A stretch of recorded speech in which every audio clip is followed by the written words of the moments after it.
Hello good morning जोहार, मैं संजय और आप देख रहे हैं न्यूज झारखंड। समय हो चला है झारखंड की खबरों को जानने का, उनसे अपडेट होने का। तो चलिए जानते हैं आज की 25 मुख्य बड़ी खबरों को। उससे पहले अगर आप न्यूज झारखंड चैनल को सब्सक्राइब नहीं किए हैं तो प्लीज चैनल को सब्सक्राइब करके बेल आइकन प्रेस कर लीजिए। तो चलिए शुरुआत करते हैं आज की पहली और महत्वपूर्ण बड़ी खबरों से।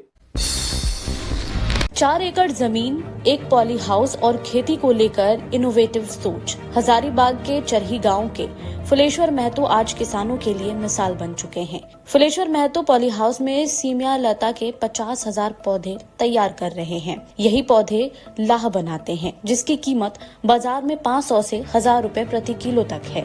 इस खेती से 5 से 7 साल तक लगातार आमदनी होती है। फुलेश्वर महतो न केवल खुद कमाते हैं, बल्कि दूसरे किसानों को भी लाह की खेती और सब्जी नर्सरी के लिए प्रेरित करते हैं। 2 एकड़ में टमाटर।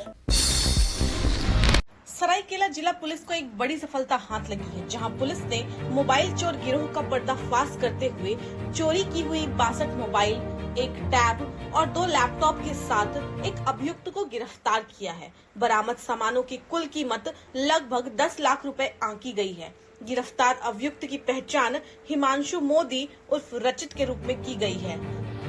आमदा के अंतर्गत बड़ा आमदा गांव के रहने वाले हिमांशु मोदी द्वारा जमशेदपुर के कोवाली थाना क्षेत्र स्थित पोडाडीहा के चांपी गांव में बदमाशों ने एक बुजुर्ग महिला की हत्या कर दी। एक्चुअली हम तो थे नहीं घर में, हम टाटा में रहते हैं। मेरी सिस्टर और मेरी मम्मी और दीदी की बेटी रहती है। वही लोग मम्मी के साथ, मतलब पापा गुजर जाने के बाद वही लोग मम्मी के साथ में थे। पापा जब घर में थे तब हम मम्मी को टाटा लेके गए थे, वहाँ ठीक थे। उसके बाद इधर आने के बाद ये सब कांड हो गया। हमको तो आज पता चला सर। वारदात में मृतका की दूसरी बेटी और नतिनी को भी निशाना बनाया गया है। फिलहाल दोनों का इलाज जारी है। कोडरमा आरपीएफ ने ह्यूमन ट्रैफिकिंग को लेकर एक बड़ी कार्रवाई की है, जहां छोटे छोटे मासूम बच्चों को बहला फुसला कर दूसरे प्रदेश ले जाने वाले 2 लोगों को गिरफ्तार करते हुए 14 बच्चों को रेस्क्यू किया है।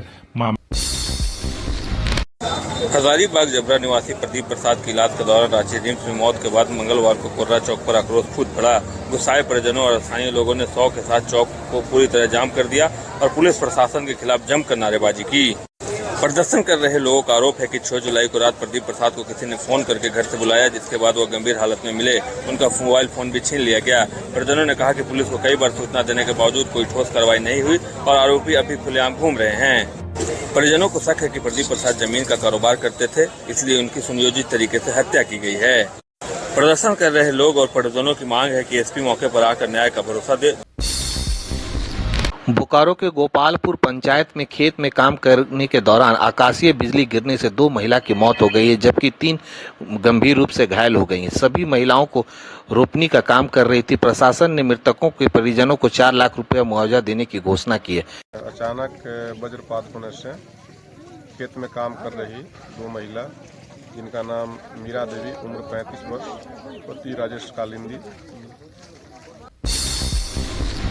गोविंदपुर कमिंस गेट के पास स्थित क्षेत्र में रात से भारी जल जमाव की समस्या बनी हुई है। बताया जा रहा है कि कमिंस कंपनी द्वारा नाले को बंद कर दिया गया है, जिसके कारण पिछले 12 घंटे से स्थानीय लोगों को भारी परेशानियों का सामना करना पड़ रहा है।